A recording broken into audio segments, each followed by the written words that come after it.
Hola, ¿qué tal a todos? En primer lugar, sabéis que es la segunda guía que realizamos desde el Gabinete Jurídico. El año pasado realizamos una de vigilancia de la salud, y bueno, podía ser un experimento, una prueba, parece ser que no salió mal del todo y que por lo tanto se encargó esta segunda. Y bueno, pues simplemente pues, estoy contento, feliz y orgulloso de estos compañeros que hacen muchas cosas muy bien, pero esto también lo hacen. Me toca hablaros a mí de la negociación colectiva, ¿no? Sí que es cierto que en la otra mesa se han apuntado ya muchas cosas del tratamiento que da la negociación colectiva a la violencia laboral. Vamos a coger el término que apuntaba Miguel Ángel, que ya te digo, Miguel Ángel, que va a ser complicado hablar de violencia laboral en los convenios colectivos. Ya nos cuesta, cuando la negociación se plantea poner una cláusula de estas de prohibición de discriminación así en términos generalísimos, ¿no? Una cosa extraña, ya nos cuesta mucho, porque dicen, oye, poner esto supone que existe, ¿no? Yo no voy a tolerar que digas que existe eso en mi empresa. Pues imagínate hablar de violencia laboral, ¿no? No obstante, pues seguiremos intentando, porque al final es lo que es, ¿no? Las cosas, como decía Bernardo, son lo que son, ¿no? Con independencia de cómo las llamemos. Y me toca hablar de la negociación colectiva, insisto, aunque bueno, casi siempre me toca hablar de lo mismo, ante un foro que es experto en esta materia de negociación colectiva y que por lo tanto, bueno, pues poco probablemente os pueda aportar, ¿no? En primer lugar, la importancia de la negociación colectiva en esta materia es fundamental, negociación colectiva en sentido amplio, es decir, no solo en el convenio colectivo, sino también en otro tipo de instrumentos que nos da el diálogo social y la negociación. Nuestra manera de actuar hasta hoy, evidentemente, insisto, hasta hoy, ya veremos lo que hacemos, pero hemos tenido la presentación de un procedimiento, de un protocolo, a nuestro modo de entender, muy válido, muy interesante, incluso, bueno, en algunos puntos pues innovador, que probablemente es lo que intentaremos a partir de ahora en la negociación colectiva, ¿no? Hasta hoy teníamos protocolos, seguimos teniendo protocolos, que con independencia también de la manera formal en que los establezcamos, por protocolo, por procedimiento, etcétera, lo importante es el contenido, ¿no? No es ese protocolo que está en el cajón, que nadie conoce y que te lo pueden utilizar, no utilizar, no sabemos dónde está. Por lo tanto, negociación colectiva es instrumento fundamental para completar la labor normativa de las leyes en esta materia, ¿no? Las leyes se quedan, a nuestro entender, no llegan hasta ciertos límites, ciertos puntos que tenemos que llegar a través de la negociación colectiva. Y además esto se nos indica desde el ámbito europeo y también desde España, ¿no? Porque también mencionada antes, Estrategia Española de Seguridad y Salud en el Trabajo 2007-2012. Y además ha sido asumida, lo digo también, como elemento a poner encima de las mesas de negociación por las patronales de este país. En el ANC aparece la mención de regular este tipo de materias desde el 2002 y se ha mantenido hasta el último, con lo cual tenemos que exigirlo y no pueden negarse a hablar de esta cuestión en la negociación. Y también en la negociación colectiva, porque como también se ha apuntado esta mañana, es un problema colectivo, no es un problema entre dos personas que tienen un problema, es otra cuestión, es un problema colectivo donde intervienen, pues, efectivamente, el ambiente psicológico, el clima laboral que existe en la empresa y que por lo tanto debe tratarse de una manera colectiva. Desde la prevención, negociándose las respuestas que hay que dar ante las situaciones y por último, gestionando esas situaciones de manera participativa. El análisis que os vais a encontrar en la guía excede de lo que son los convenios de nuestros sectores, porque bueno, aparte de que todos conocemos más o menos los convenios de nuestros sectores, pues bueno, hay otros convenios que también es interesante observar para lo bueno y para lo malo, ¿no? Entonces, insisto, hemos hecho un estudio que trata otro tipo de convenios, otro tipo de actividades, pero al final, al ser un problema global, pues se puede ver desde esa óptica. Y dentro de los que hemos analizado, desde el punto de vista de los contenidos que recogen estos convenios, podemos hacer una primera división, ¿no? Tenemos unos convenios que simplemente se remiten a lo que la ley dispone, que obviamente sirven de poco, ¿no? Simplemente una mención a que se remitirá cualquier tipo de cuestión a la ley que regula este tipo de situaciones. En segundo lugar, como segunda clasificación, tenemos los que hacen alguna definición de acoso. Lo que pasa que también, como comentaban esta mañana, bueno, pues dependiendo de esa definición, pues va a ser complicado, ¿no? A veces que sea acoso o que sea cualquier otra cosa, ¿no? Siempre que circunscribimos, si no es la definición correcta, pues puede haber conductas que se escapen de dicha definición, por lo tanto no consideradas en esta materia. Y dentro de estos que definen el acoso también hay algunos que ya tienen una primera distinción, ¿no? Decía Bernardo de ascendente, descendente, horizontal, etc., ¿no? Ya también algún convenio recoge este tipo de cuestiones. Luego habría otra tercera clasificación, que es el que he hablado al principio, de declaraciones genéricas, que bueno, yo lo llamo pues, yo y todo, ¿no? Cantos al sol, Cartagena, ¿no? Esto de, bueno, pues que evidentemente está prohibido, se condena cualquier tipo de existencia, de discriminación por cualquier razón, por cualquier motivo de género, de raza, de lo que sea, ¿no? Pues sirven también de poco. Ya pasamos a los que se meten un poco más en materia, ¿no? Tenemos unos primeros que ya sí que tienen alguna intervención, pero no la intervención necesaria, porque no tienen intervenciones preventivas, sino simplemente es un enfoque disciplinario sancionador y además con poca coherencia en las sanciones que aplican, porque por ejemplo hay convenios colectivos que el abuso de poder o de autoridad, que puede ser constitutivo de acoso o no, está como falta grave. Sin embargo, el acoso laboral está como falta muy grave, ¿no? Entonces, bueno, sí que lo tratan desde el punto de vista sancionador, pero a nuestro juicio no de una manera razonable o no de una manera coherente. Parece ser que si lo comete alguien por abuso de autoridad es grave, si lo comete otra persona, simplemente acoso, simplemente es muy grave. Incluso el propio acoso laboral, en unos convenios se recoge como grave y en otros como muy grave, ¿no? Deberíamos hacer ahí un ejercicio para ver dónde debería estar en el capítulo de faltas de sanciones. Y por último, desde el punto de vista de los contenidos, los convenios, alguno adopta un ligero enfoque preventivo.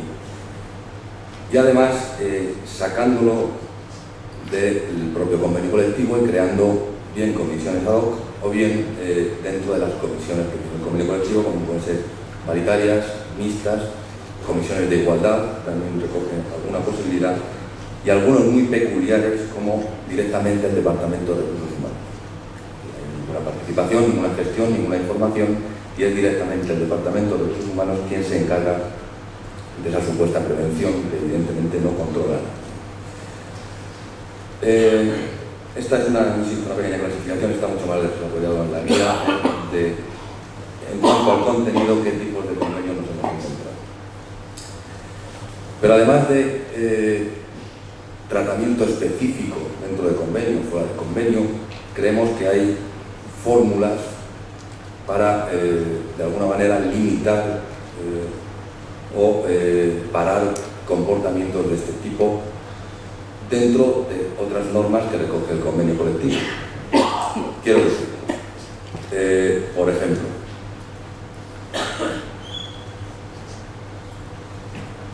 los límites a la facultad empresarial, ¿no? Es algo que creo que debe ser fundamental a la hora de parar esos comportamientos, ¿no? Cualquier circunstancia, cualquier elemento de la relación laboral puede ser utilizada bien para acoso o bien para menospreciar la dignidad del trabajador, etc. Y lo veis todos los días: modificaciones de jornada laboral, algún tema de horas extraordinarias, vacaciones, fundamentalmente movilidad funcional, movilidad geográfica y tema de ascensos, ¿no? Promoción y ascensos.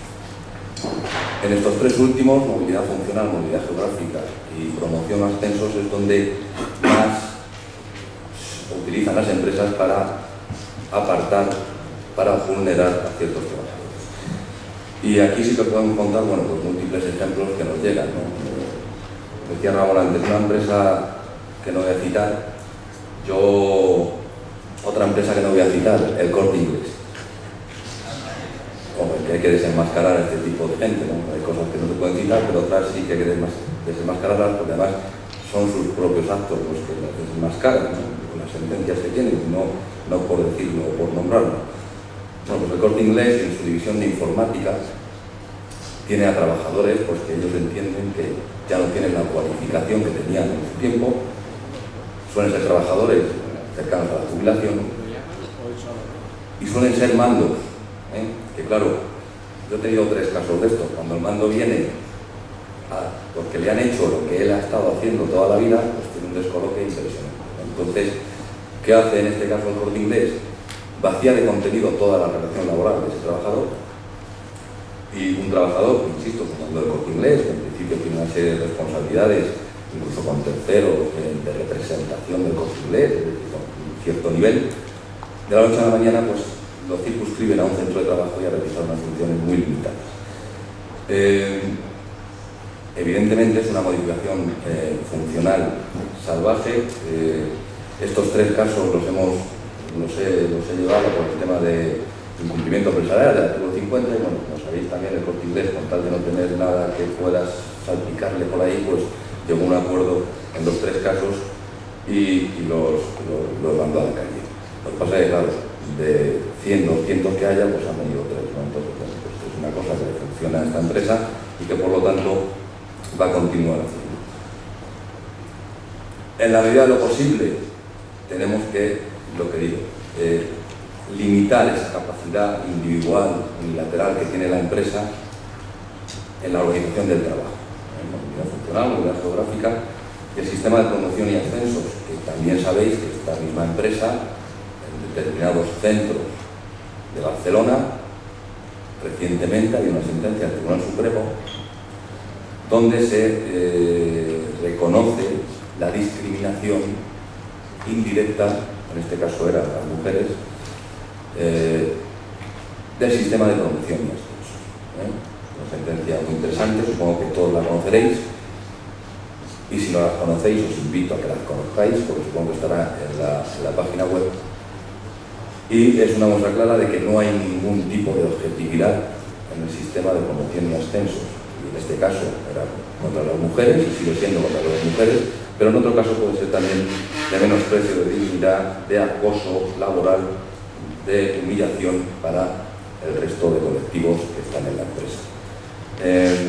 Interesante, la propia sentencia dice que es el mismo sistema que se sigue en todos los centros del Corte Inglés del territorio español, por lo tanto, este era circunscrito, esta sentencia, para esos 3 centros, pero supongo que habrá alguna manera, ya tenemos la sentencia, ahora hay que hacerla cumplir, hay que cambiar el sistema. Veremos cómo y dónde está el plan de igualdad.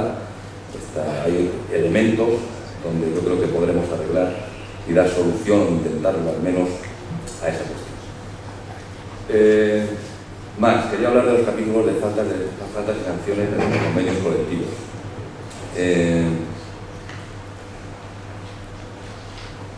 Este sí que está en todos los convenios, en la práctica totalidad de los convenios, y incluso en aquellos que no recogen nada sobre acoso, sobre prevención, sí que se recogen medidas en estos capítulos de faltas y sanciones.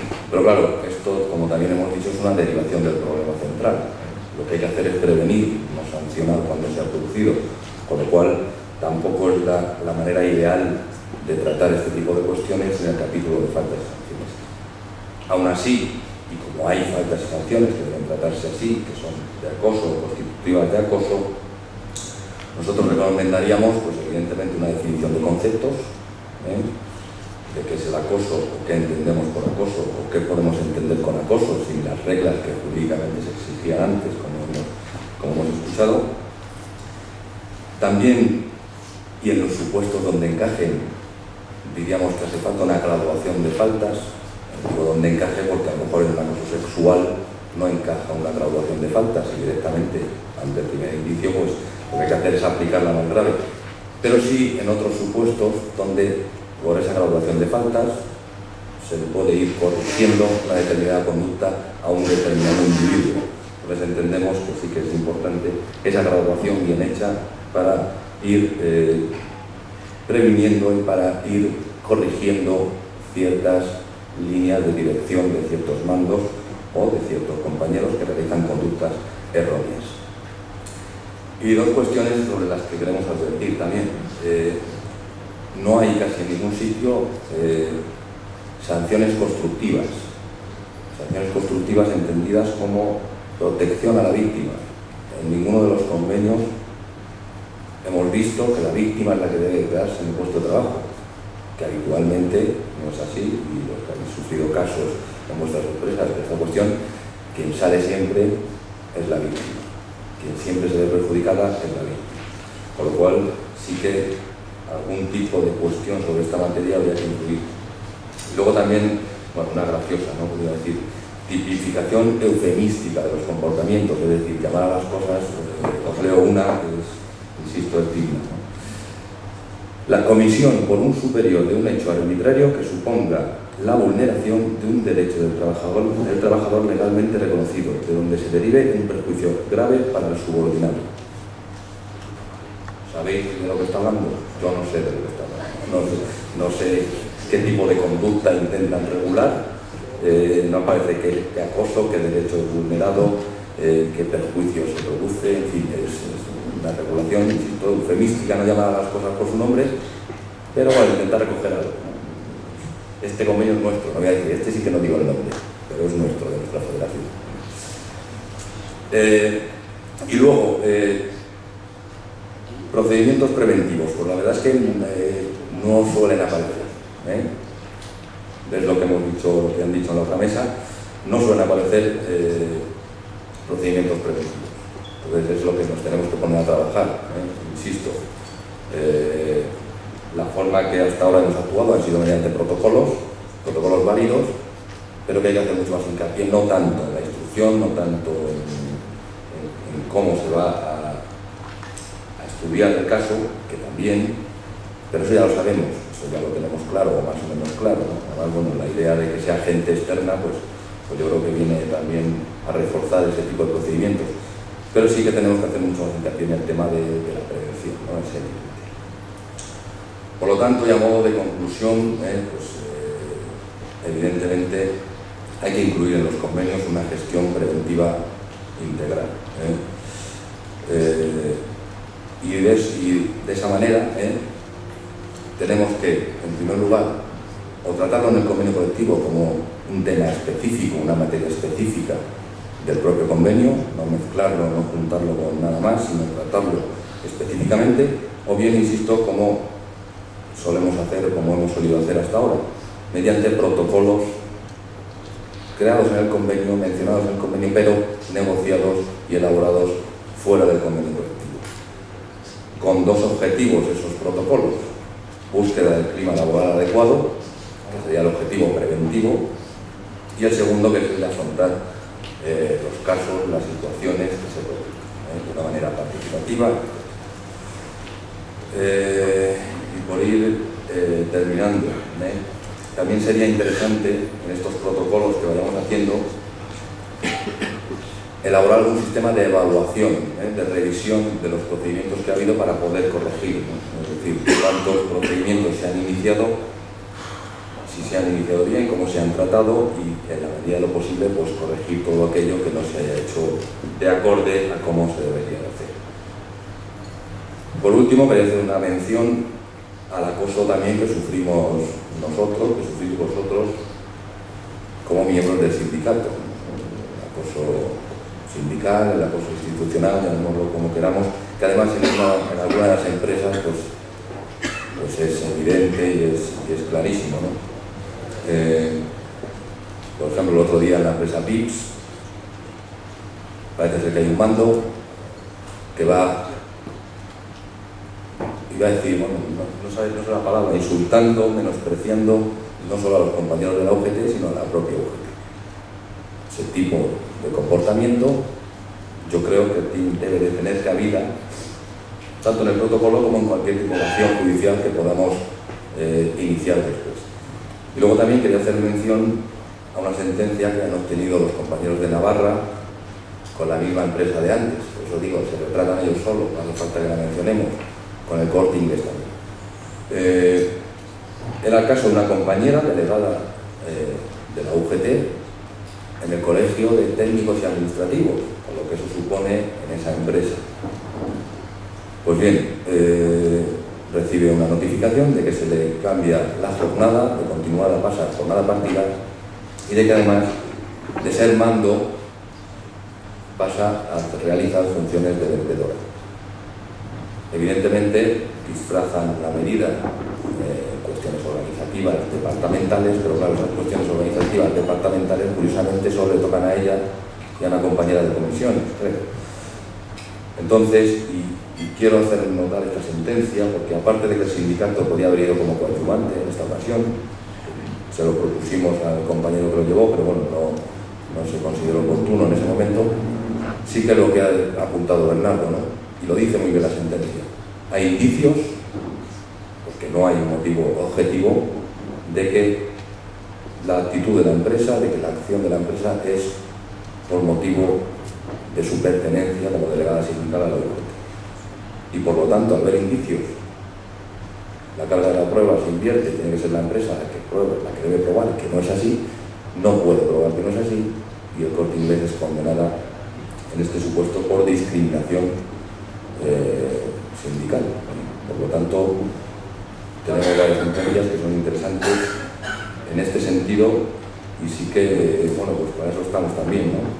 Cuando un compañero o una compañera sea maltratado por la empresa, aparte de por todo lo que hemos hablado, por su pertenencia al sindicato, pues evidentemente para eso estamos en servicios jurídicos y ahí estaremos en defensa de eso. Y bueno, gracias por vuestra atención y ya pasamos a un turno de debate porque si no, no va a ser.